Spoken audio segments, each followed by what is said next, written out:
Hi there, my name is Al. You're looking at my 1980 Mercedes Benz 280 TE.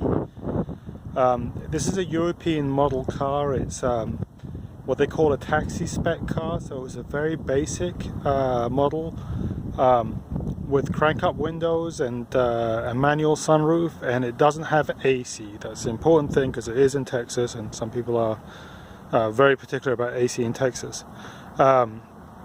It comes with the M110 2.8 litre straight six engine with the twin cam.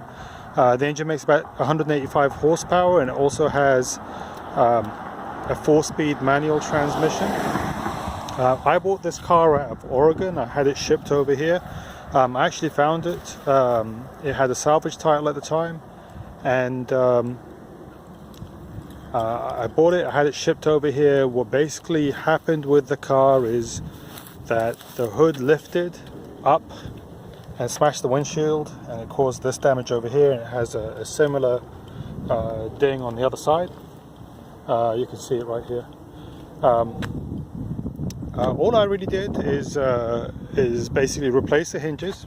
Basically, I found them from a 123 in a junkyard, and then put a new windshield on and straightened up the hood. I didn't really do anything more than that because there was nothing really else wrong with the car, and that was about 3 years ago, and I've been driving the car since, and I've really had very few problems with it. I'll show you quickly around the car so you can see it. Let me take a few steps back.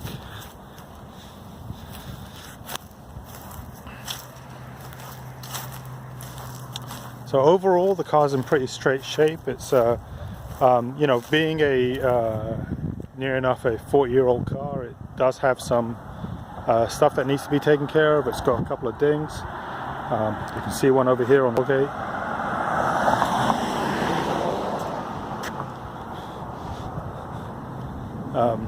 There's slight damage on the rear door.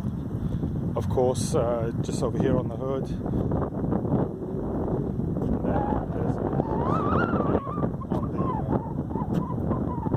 Front bumper, but you know, overall, you know, the paint is you know, there's clear coat peeling in some areas. There's some markings over here where you can see that somebody tried to tape up the hood when, I guess, when it got damaged, and the clear coat came off. None of the issues in my mind, at least in my opinion, and I'm kind of an enthusiast and a tinkerer, are major obstacles if you decide to get the car painted, and I really hope that whoever buys this car is an enthusiast that does, you know, want to do some kind of restoration work on it and bring it back to its former glory. They'll be able to easily address everything that's mentioned here on the outside. You can see, you know, there's some clear coat burning over here. A couple of rust blisters, but nothing seems like it's gone through. I do have a lift, and I have put the car up in the air, and it's pretty solid underneath. Other issues with this car that I've had to resolve, of course, I put brand new tires on it and wheels. I really haven't driven it much since I bought the car, for the simple reason I have a lot of cars, but I have driven it enough to be confident in how it drives. And you know, I would not hesitate to drive this car to California tomorrow if I needed to. So, you know, it runs great. It does have some stuff that I will talk about. What I've done since I've owned it is, obviously, I put tires on it. I did the fluid changes, obviously regular oil changes. I also did the transmission and the rear end as well. I did some exhaust work, but the exhaust does have a rattle, and it's just it just needs you know, to be adjusted, and you know, I had to cut and weld certain areas, and really ideally if somebody puts a new exhaust system in, it will address all those problems. What else have I done? That's really, I put a clutch in it, and that's the other thing. The other main thing I've had done on it is I've installed a new clutch. The clutch was pretty worn when I bought it. It runs great. First gear has a bearing noise, which I'll show you. You know, hopefully you'll be able to hear it. Basically, It's been like that for the last 3 years that I've owned it. Never given me any trouble. But basically, in first gear, there's a noisy bearing. Once you get into second, third, fourth gear, there's no problems. Car runs great going down the highway. Drives straight. It stops straight. There's no out of balance on it. The heating works. Obviously, the AC is non-existent. Wipers work fine. Lights work fine. The clock shows 253,000 miles, 653. That's accurate, but the mile counter doesn't move. So the clock will move and it will work just fine, but the mile counter is always stuck at 109. It's been like that since I've owned it. It's got a fairly new windshield that I put in when I bought the car. The inspection sticker is good till June 2018. Regularly drive this car, especially if I need to bring stuff back and forth from my shop. I have a building where I keep all my cars. It's about 65 miles away from here. I usually keep this car over there, and if I need to bring it home, I'll drive something up there and bring this one back. So it does routinely drive 65 miles, and it never has trouble doing it. It's a very nice car. It's got a little bit of an exhaust rattle, like I said, and the first gear is a little bit rumbly, but apart from that, everything else is fine. It has a Alpine Bluetooth CD player. It plays MP3s and off a SD card or a memory stick. It also connects to your phone, so that there's a little phone microphone over here, and you can answer the calls, by the radio, which is great. It's hands-free. Overall, it's a very nice car. It's very clean on the inside. You can see. I'll get out in a second, and I'll lift the hood up and also show you the back seat. But overall, it's a very, very very nice car. Front seat's got some some wear, on the driver's section, mainly on the seat bottom. The seat back seem to be okay. It's obviously a little bit dirty. It's got, cloth seats, and they're 40 years old, but they've held up pretty well.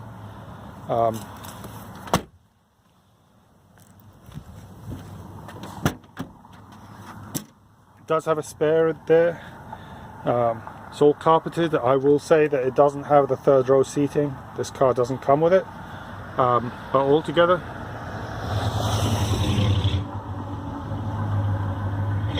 not bad. It's got a small cubby over there underneath this thing. See if I can open it. Toolbox, little tool carton. Just a little section over there. So.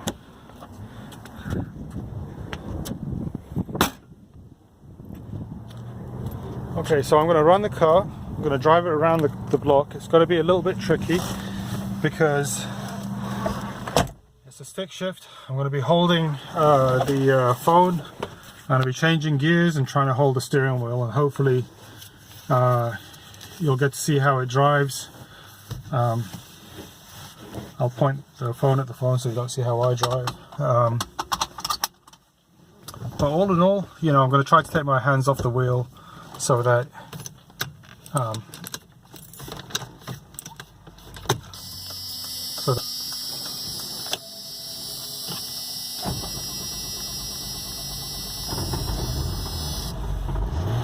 so you can hear a little bit of exhaust rattle. That's what I was talking about earlier. It really just happened when I replaced the donut. I replaced one of the donuts because it broke, and then when I put it back on, it started making this rattle. So I guess I'm going to have to go at some point and put the car back on the lift to try to figure it out. Let me see if I can get going. You're also going to hear the first gear rumble. So once you change gears, it goes away.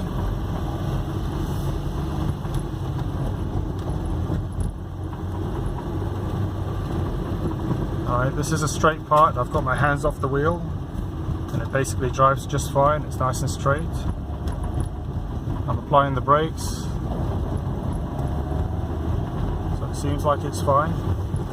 Now changed into 4th gear. So I've gone through all the gears right now. I'm going to get to the bottom of this road. I'm going to reverse so that you can hear the car reverse.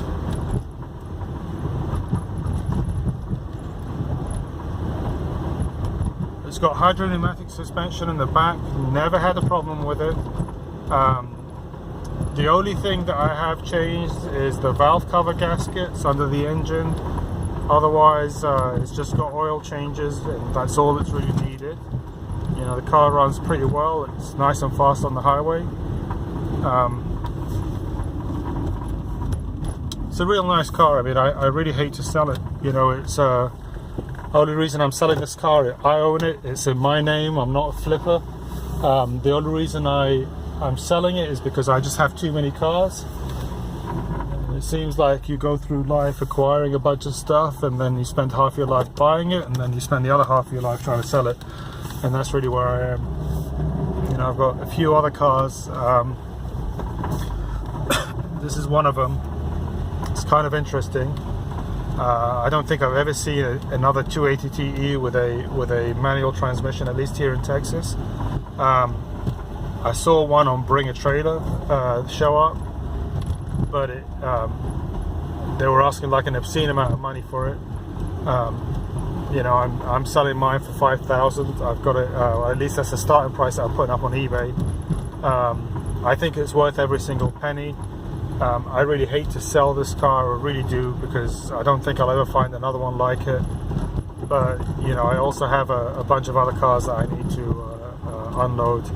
A couple of other 123s. I've got a 280CE with an automatic, a 230CE with an automatic that I'll probably be selling pretty soon. I also have a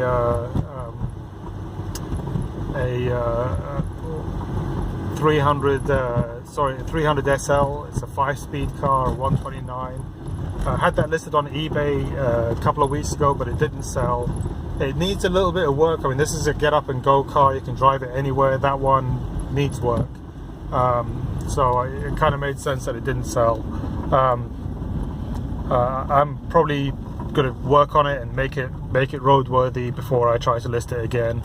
Because right now it's not. I mean, it runs and drives, but it's not what I would call roadworthy. So anyway, let me pop the hood. So the only thing that I forgot to mention until now is under the hood hinges, where the hood hinges support. That's the only real significant corrosion that's here. So if you look here, the hood hinges aren't attached. And the support where they are supposed to attach has corroded away. So that one will need some work. I'm probably, if I kept the car, I would just plate it. But if you want to replace that section, it is available, and it's not expensive. But you will have to pull the fender off to get to it, and it just takes a lot of work. And I don't know whether it's worth my while doing it, but if I kept the car, I would definitely plate that. I wanted to make sure that everybody saw it. Here's the engine. You know, like I said, it runs good. It's you know, it's got mechanical lifters, so it does sound noisy, but it's noisy by design. I think I did replace the plug wires. They are pretty new. It's got the twin exhaust manifolds that go straight down into the exhaust pipe. The US cars, I don't think, had that. You know, I wouldn't say it's, you know, 100% oil leak free or anything else like that. You know, I don't think any of these old engines are, but you know, it doesn't consume large amounts of oil. I never have to, you know, I change my oil every 3,000 miles, and I never really have to add oil between the oil changes. You know, it's just basically generally a pretty nice running car. I mean, there's not much really else to say about it. You know, it's all manual windows, nothing really there to break. You know, all in all, it's just a, you know, an honest, straight up honest car. So, you know, that's all really I have to say about it. I hope that whoever buys it is an enthusiast. You know, I'm selling the car, you know, with as much information that I can give about it. If you guys have any questions, please feel free in sending me a message, and I'm happy to answer any questions that you guys might have. You know, it is a used car. It's, you know, built in 1980. That makes it 38 years old. It's not perfect, but, you know, like I said, I'd drive it to California tomorrow without hesitation. I feel like it's a great car for that kind of trip. It's going to need some cosmetic work. It's going to need, you know, some other work, I'm sure, being as old as it is. But, you know, it's a nice car. You know, so let me know if you have any questions. And thank you very much for your interest. And good luck. Take care.